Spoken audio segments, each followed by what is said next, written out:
حدیث پاک کا مفہوم ہے، حضور نبی پاک علیہ الصلوۃ والسلام نے فرمایا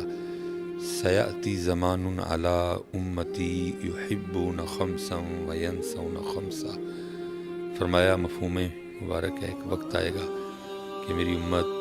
5 سے تو محبت رکھے گی لیکن 5 کو بھول جائے گی۔ اور ان 5 میں سے ایک اللہ کے رسول علیہ السلام نے یہ بھی فرمایا مخلوق سے تو محبت رکھیں گے لیکن خالق کو بھول جائیں گے۔ اور آج دیکھیں یہی ہے، بیوی، بچے، ماں باپ، بھائی بہن سب یاد ہیں، محبتیں یاد ہیں، ٹھیک ہے جی، لیکن جس اللہ نے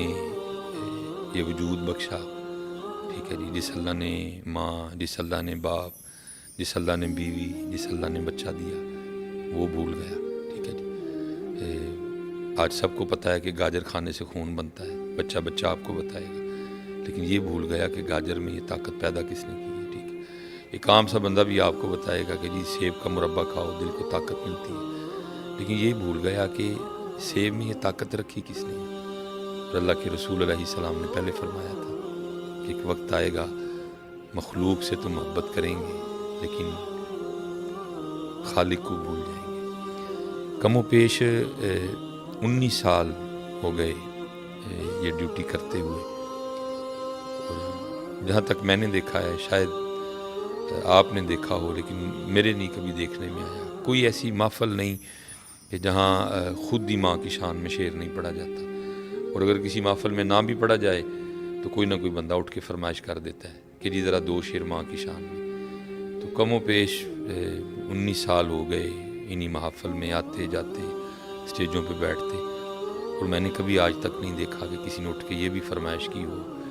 کہ ذرا 2 شعر اللہ کی شان میں، ذرا 2 شعر اللہ کی ذرا حمد۔ 19 سال کم و بیش مجھے ہو گئے، میرے کانوں میں کبھی یہ آواز نہیں پڑی، ٹھیک ہے جی، اور کوئی ایسی محفل میں ہی نہیں ہے کہ جس میں اٹھ کے امی کی فرمائش نہ کی جاتی ہو۔ اور اللہ کے رسول علیہ السلام نے پہلے فرمایا مخلوق سے تو محبت کریں گے لیکن خالق کو بھول جائیں گے۔ اس لیے امی سے محبت کریں، ابو سے محبت کریں، بیوی سے کریں، بچوں سے کریں، لیکن قرآن نے قاعدہ دیا ہے، اور قرآن کیا کہہ رہا ہے؟ قرآن میں اللہ کہتے ہیں قُلْ إِن كَانَ آبَاؤُكُمْ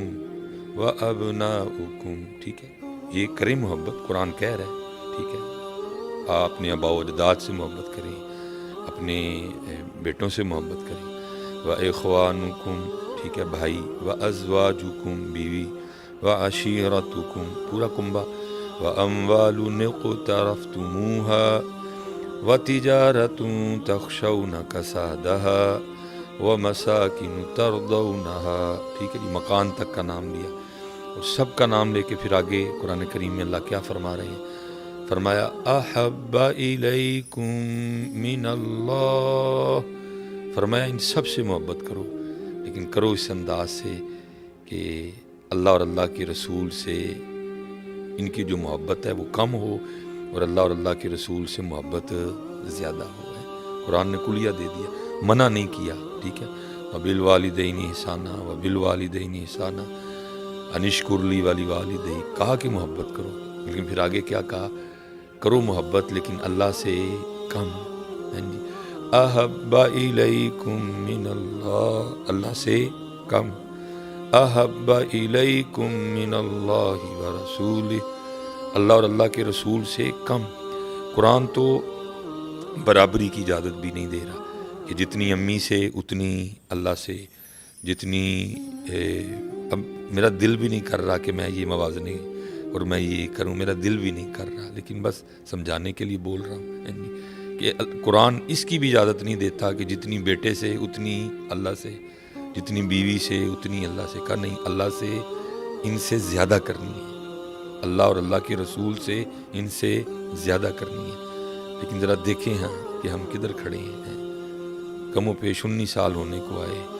ماں کی فرمائش کی جاتی ہے، باپ کی فرمائش بھی کی جاتی ہے، لیکن اللہ سے ہم اتنا دور ہیں، اللہ کو ہم اتنا بھول چکے ہیں، اللہ سے ہم اتنا دور ہیں کہ 19 سال ہو گئے، میرے کانوں نے نہیں کبھی سنا کہ کسی نے اٹھ کے کبھی یہ بھی فرمائش کی ہو کہ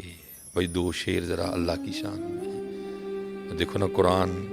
ابتدا کس سے کر رہا ہے؟ الحمدللہ. اس امت کا تو نہ ہی حمد کرنے والی امت ہے. اور قیامت کے روز ہمارے نبی پاک علیہ السلام کو جو جھنڈا عطا ہوگا اس مبارک جھنڈے کا نام ہی لواء الحمد ہے، حمد والا جھنڈا. لیکن دیکھیں آج ہم کتنا اپنے اللہ سے دور چلے گئے ہیں، ہم کتنا اپنے اللہ. اس لیے میری گزارش ہے یار اپنا محاسبہ کرو، دیکھو اپنے آپ کو، اور دیکھو ہم اللہ اور اللہ کے رسول کی محبت کے حوالے سے کدھر کھڑے ہیں. اور اللہ کی طرف آؤ، اللہ کی محبت کی طرف آؤ، حضور نبی پاک علیہ السلام کی محبت کی طرف آؤ.